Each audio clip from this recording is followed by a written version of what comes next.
¿Quién como Dios? Nadie como Dios. Un saludo para todos en el Señor. Mi nombre es Alejandro Herrera, misionero de esta hermosa comunidad. Y bueno, el día de hoy les vengo a traer este hermoso santo de la Iglesia Católica, Santo Tomás de Aquino. Bien, como siempre, antes de ver este santo, tenemos que empezar como debemos emprender todo en la vida, con una muy buena oración. Entonces, en el nombre del Padre, del Hijo y del Espíritu Santo. Amén. Ven Espíritu Santo, ven por medio de la poderosa intercesión del Inmaculado Corazón de María, tu amadísima esposa. Ven Espíritu Santo, ven por medio de la poderosa intercesión del Inmaculado Corazón de María, tu amadísima esposa. Ven Espíritu Santo, ven por medio de la poderosa intercesión del Inmaculado Corazón de María, tu amadísima esposa. Amén. Espíritu de Dios, te pido que por favor descienda sobre nosotros. Todos y cada uno de los que vemos estos videos, esta hermosa serie de vida de santos, te pedimos, Señor, que todos estos hermosos ejemplos de hombres y mujeres de Dios calen en nosotros y lleguen hasta lo profundo de nuestra alma, al punto de querernos hacer imitar a tan virtuosos seres humanos para poder glorificarte en todo cuanto tengamos en nuestra vida. Te pedimos, Madre del Cielo, que por favor protejas todos estos hermosos momentos de los que el Señor nos dispone, todo lo que podemos ver, todo lo que podemos sentir, para que todo sea un medio mayor para glorificar al Señor. Gloria al Padre, al Hijo y al Espíritu Santo, como era en un principio, ahora y siempre, por los siglos de los siglos. Amén. ¿Quién como Dios? Nadie como Dios. Bien, Santo Tomás de Aquino fue un escritor, filósofo, sacerdote católico y dominico, un catedrático pues que normalmente era muy enfocado a las partes pues del estudio. Bien, precisamente por eso se le atribuye el patronazgo de todas las instituciones educativas católicas en el mundo entero. Bien, nació en 1225 en Nápoles, precisamente en la particular ciudad que lleva su nombre, Aquino, y bueno, siempre se caracterizó por tener mucho interés en los estudios pues de Aristóteles. Se sentía muy llamado a interpretar pues este tipo de ideas de este filósofo para adaptarlas al catolicismo y al llamado de Dios, pues que era el que se sentía llamado.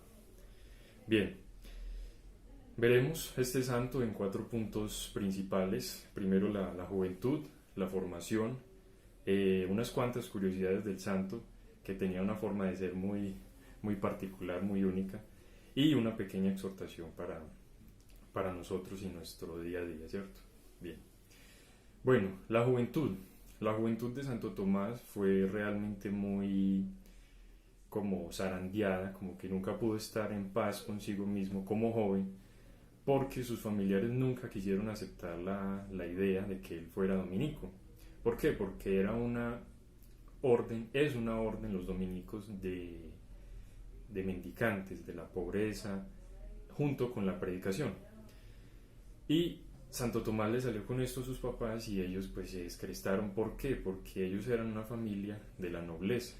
La nobleza en su tiempo fue prácticamente lo que hoy se conoce como el estrato 6, lo más alto y lo más capacitado monetariamente que había en la sociedad.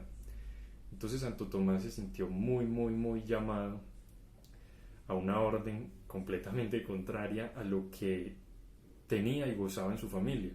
Esto no le gustó para nada a sus padres, entonces sintió ese aprecio por Dios y los padres quisieron irse completamente en contra de él, haciendo que encerrándolo en una torre muy alta, con sus hermanos, pues todos se confabulaban para hacerle ese mal. Y Santo Tomás, fiel en sus ideales, se salía atando las sábanas que periódicamente le daban, y las llevaba hasta que logró hacer una soga para poder bajarse de la torre, arriesgando la vida y quién sabe cuántas más cosas, todo por su ideal y por el seguir a Cristo primero.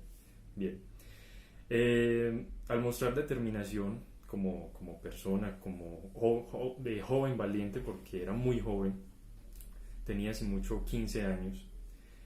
El Señor hizo que coincidencialmente él tuviera un trato muy íntimo con el que en ese momento sería el director de los dominicos, ¿cierto? Entonces su afinidad por el poder entrar a los dominicos se dio como que en un momentico, gracias al Señor, que el Señor le permitió pues frecuentar el trato. Como una diosidencia, pues podríamos decir. Luego de entrar a los dominicos, siendo nada más un novicio, su familia no desistía en hacerle perder el camino y fueron capaces de enviar al recinto a una prostituta a la cual ya le habían pagado. ¿Para qué? Para hacer pecar a Tomás en lujuria, en la fornicación. Tomás, encendido en una ira divina, en una ira, mejor dicho, incomparable, por eso es que a él se le conoce por tener un sol en el medio, por ese fuego que le ardía por Dios, sacó un leño encendido de la fogata que había, de la chimenea que había en su habitación, y empezó a batirlo en la cara de la prostituta, amenazando quemarla, porque él se negaba completamente, rotundamente, a caer en pecado mortal. Tal fue la gracia que el Señor le concedió, que habiendo superado esta prueba, que como vemos es una prueba que, mejor dicho, pocos son los que la alcanzan,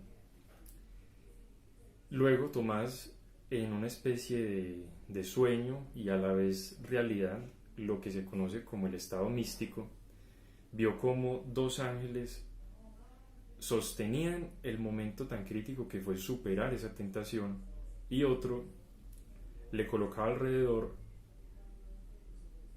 el lienzo blanco de la castidad.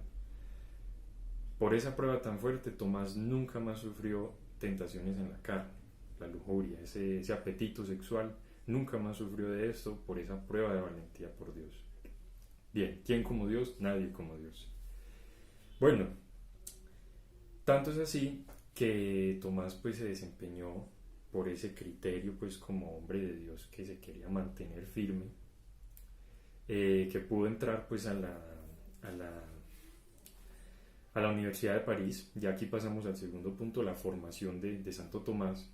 Bien, en la formación él era muy reconocido precisamente a pesar de ser muy joven por esta primera etapa de valentía de Dios, y la segunda etapa que era el interés que ya venía de él por Aristóteles, por los intereses pues del estudio, no puntualmente en la filosofía, pero sí abarcaba mucho. Bueno, Santo Tomás entró en la Universidad de París, se sentía muy como que era demasiado para él, porque era una universidad extremadamente reconocida, como hoy en día en Colombia puede ser la Javeriana o la Nacional.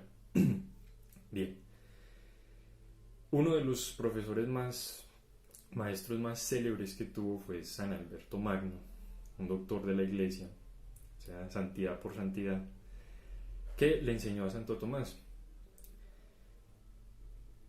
Tanto lo tuvo como alumno y como fiel, como que lo cultivó, porque veía pues ese potencial en él, que fue cuando despertó como en su alumno el interés de hacer la Suma Teológica y la Suma contra Gentiles. Estas son las dos obras con las que más se conoce a Tomás, porque la Suma contra Gentiles y la Suma Teológica son unos compendios apologéticos en los que él defiende la fe. La Suma contra Gentiles inicialmente como de una forma tal vez apresurada, queriendo presentar una defensa contra la fe rápida que se pudiese tener en poco, y durante toda su vida la Suma Teológica, que realmente era apologética, era una defensa de la fe, pero también trataba las cuestiones que de pronto el católico que crece y se va formando en la vida espiritual desea conocer, y que a veces no le encuentra un rumbo, no le encuentra una respuesta. Todo eso se compendia en la Suma Teológica. Entonces tenía principalmente ese fin, defender la fe, pero en las dos partes que él defendía, en la fe y en la razón, que él decía que no pueden estar alejadas. Cada una comprende su realidad, es decir, la razón, lo natural, y la fe, lo sobrenatural. En todo esto basó estas dos obras, que son por lo que más se le tiene pues como el respeto en la actualidad. Bien. Transcurrió en muchos escritos, ¿cierto? En muchos escritos de silencio. Él murió a los 49 años después de hacer la Suma Teológica, diciendo, porque él tenía como un trato íntimo con Dios en el que le hablaba demasiado Dios, pero eso nunca se publicó, eso solo era entre él y Dios. Al punto que él decía, lo que se me ha sido revelado por Dios ha sido tanto que todo lo que he escrito y todo lo que sé hasta el momento me parece paja. Paja, es decir, algo muy mínimo y algo muy como superfluo que realmente no tiene importancia. Entonces, Santo Tomás se dedicó a ese punto, que se entregó tanto por Dios que realmente sus escritos reflejaban esa misma vida de esfuerzo, esa misma vida de entrega, y que nunca quería realmente como salirse de la línea donde todos nos debemos mantener. Casi que parecía una persona que, como son los santos, en función únicamente de Dios, es decir, de como fue en el plan divino del Señor para él, que tratara solamente las cuestiones de la fe y la razón, que tal vez el razonamiento, a veces el mal puede hacernos pensar cosas opuestas. Esa era la misión de Santo Tomás. Bien. Tercero, las curiosidades sobre este santo tan grande de la Iglesia Católica, doctor de la Iglesia. Bien. Santo Tomás, en su vida, llegó a recorrer 10.000 kilómetros entre predicar y ir a buscar otros célebres del estudio, de los conocimientos, de la filosofía, para poder estar bien cargado en cuanto a conocimiento, y todo ese conocimiento tenerlo al servicio de Dios, y como buen dominico, predicando. Escribió el himno conocido como Pange Lingua, que es el himno eucarístico que normalmente pues se acostumbra a poner en la fiesta del Corpus Christi. Y el himno consta como de retratar o decir en palabras muy muy antiguas la transubstanciación del cuerpo de Cristo, que sucede cuando el sacerdote impone las manos en la Eucaristía. Fue canonizado por Juan XXII el 18 de julio de 1323, y su fiesta es el 28 de enero. Lo conocían como el buey mudo, porque era una persona de muy pocas palabras, es decir, me dedico a lo de Dios. Y entonces los compañeros de comunidad lo conocían como el buey mudo, ¿cierto? No expresa ni una palabra, no. Pero bueno, eso se contradijo cuando San Alberto Magno salió en defensa de él a decir lo siguiente: vosotros llamáis a este buey mudo, pero os aseguro que éste dará tales mugidos con su saber que resonarán en el mundo entero. ¿Ah? Como la ven, el mismo doctor de la Iglesia casi que tuvo una predicción de lo que llegaría a ser Tomás con su pensamiento. Tenía una caligrafía horrible, o sea, como quien dice, los textos fueron tan feos que a medida del tiempo se fueron como intentando mejorar, a ver si se le daba como una coherencia pues en términos de caligrafía, de lo bonito que se ve la letra pues al lector. Entonces tenía como esa particularidad. Podríamos decir que tal vez tan encendido estaba por Cristo que escribía la carrera solo por retratar eso que le salía del corazón. Entonces es hermoso. Podía dictarle a 2 o 3 asistentes a la vez, y podía hacer muchas tareas al tiempo, es decir, tenía una mente muy prodigiosa. Y era muy humilde en sus obras y en toda su forma de ser en la vida, pero más que todo en las obras, porque se retrata como era el autor. Nunca denunció a las personas, nunca las criticó, simplemente criticaba las ideas que esas personas seguían, pero nunca se centró en poner en evidencia a cierto grupo de personas. ¿Por qué? Porque sabemos que es una actitud contraria a lo que Cristo nos pide. Entonces, estas son las particularidades y curiosidades de Santo Tomás. y como podemos ver era prácticamente lo que así muy coloquialmente se conoce como un carro loco, como un despalomado, pero miren que todo enfocado a Cristo tiene un porqué y tiene una finalidad.